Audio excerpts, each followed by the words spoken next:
ராமேஸ்வரத்தில் இந்திய கடற்படை அதிகாரிகளுக்கு கடலில் விடும் மீனவர்களை காப்பாற்றுவதற்கான சிறப்பு ஹெலிகாப்டர் பயிற்சி வழங்கப்பட்டது. ராமேஸ்வரம் தீவு பகுதியில் கடத்தல் சம்பவங்களை கண்காணிப்பது மற்றும் கடலில் தவறி விடும் மீனவர்களை மீட்பது குறித்து INS ஹெலிகாப்டர் மூலம் இந்திய கடற்படை அதிகாரிகளுக்கு 10 நாட்கள் சிறப்பு பயிற்சி வழங்கப்படுகிறது. இந்த பயிற்சியில் தமிழக கடல் வழியாக போதைப் பொருட்கள் இலங்கை பகுதிக்கு கடத்தப்படும் போது அதனை எவ்வாறு தடுப்பது என்பது குறித்து பயிற்சிகளும் அதிகாரிகளுக்கு வழங்கப்பட்டது.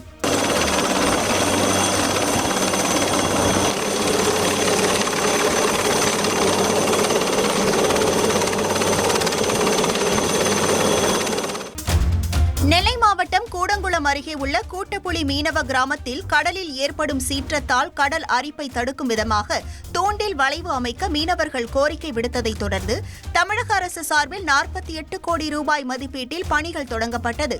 ஆனால் தூண்டில் வளைவு அமைக்கும் பணி மந்தமாக நடந்து வருவதால் பிரைவேட் லிமிடெட் கம்பெனி ஆரம்பிக்கலாமா இல்ல பார்ட்னர்ஷிப்ல ஆரம்பிக்கலாமா? எது கன்ஃபியூஷன்?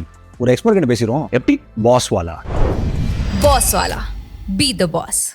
தொடர்ந்து ஏற்பட்டு வரும் கடல் அரிப்பு மீனவர்களை பாதிப்புக்குள்ளாக்கி வருகிறது. கடந்த ஒரு வாரமாக கடலுக்கு செல்ல முடியாத மீனவர்கள் படகுகள் சேதமடையாமல் இருக்க கல்லறை தோட்டத்தில் வைத்து பாதுகாத்து வருகின்றனர். இந்த நிலையில் தூண்டில் வளைவு அமைக்கும் நடவடிக்கையை விரைவுபடுத்த வேண்டும் என அரசுக்கு மீனவர்கள் கோரிக்கை விடுத்துள்ளனர்.